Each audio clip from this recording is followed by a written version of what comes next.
Hey y'all, it's Sharon and I'm back to share another policing experience with you guys. If you're new to the channel, I am a retired detective. I worked for 20 years for a southeastern city in the US, and I was also in the military. I'm sharing my experiences and perspectives in hopes of just helping other folks in similar situations or providing just a different way of looking at things. And with that being said, I mentioned last week about two recent shootings that's been in the news. And so far, the latest shooting with the officers and the kids in the school, it was told or said that there was some miscommunication about the officers not moving right away and why didn't they move right away. And I wanted to kind of finish up on what I stated last week about the training and you're supposed to go and move and the mindset, the fixed mindsets. And I wanted to focus on the mindset aspect of it.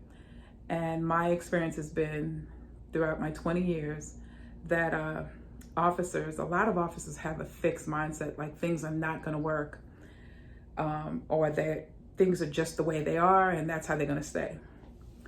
And I used to think that way because of buying into the whole warrior mindset, and I want to go home and I'm a warrior, I'm out there protecting the sheep and all that stuff.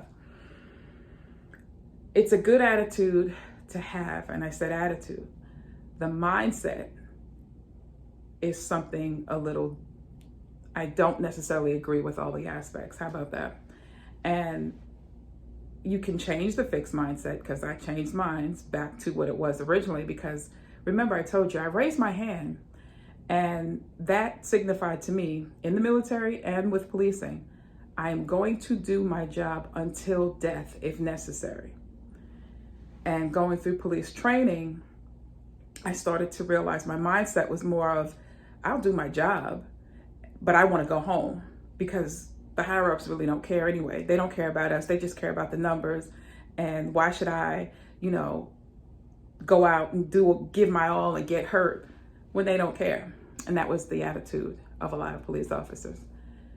Now, going back to the recent shooting in the school, the police posturing, again, that's the thing I don't like.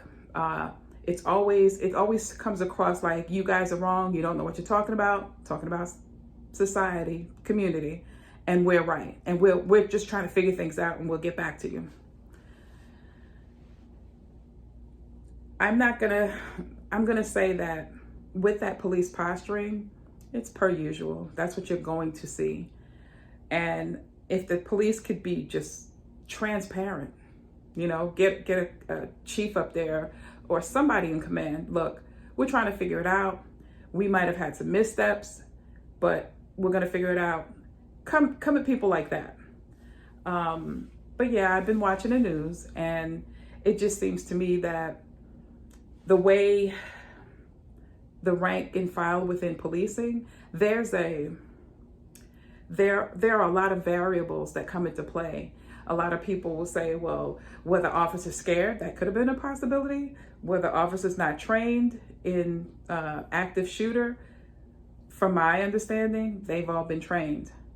But what I watched on the news is a lot of officers, they got on all this gear, all the leg holsters, and it looks cool.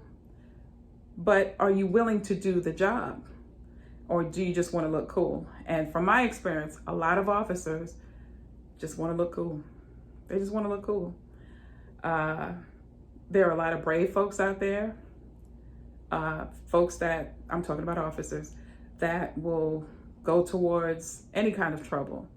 And then you have the other folks that, well, I'm going to listen to command and do what I'm told to do and just strictly by the book.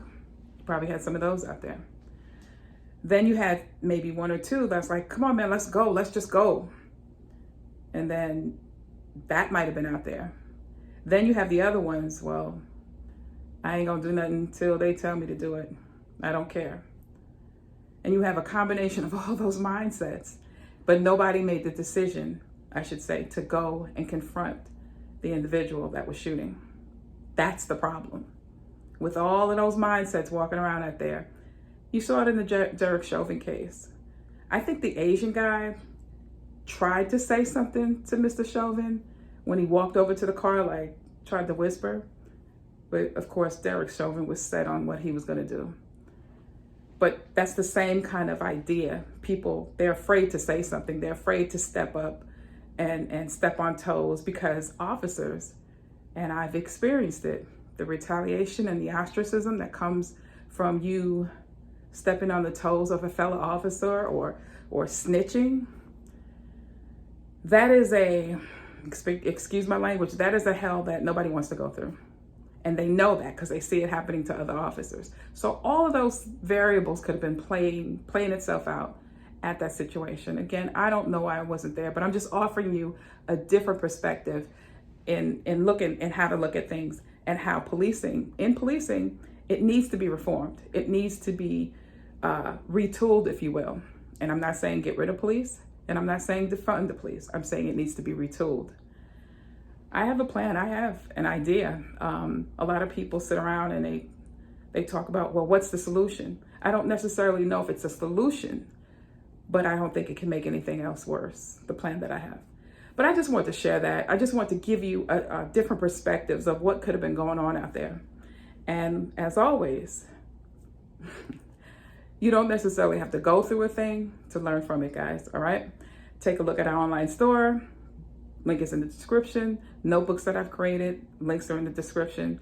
And I will talk to you guys next week. All right. Bye.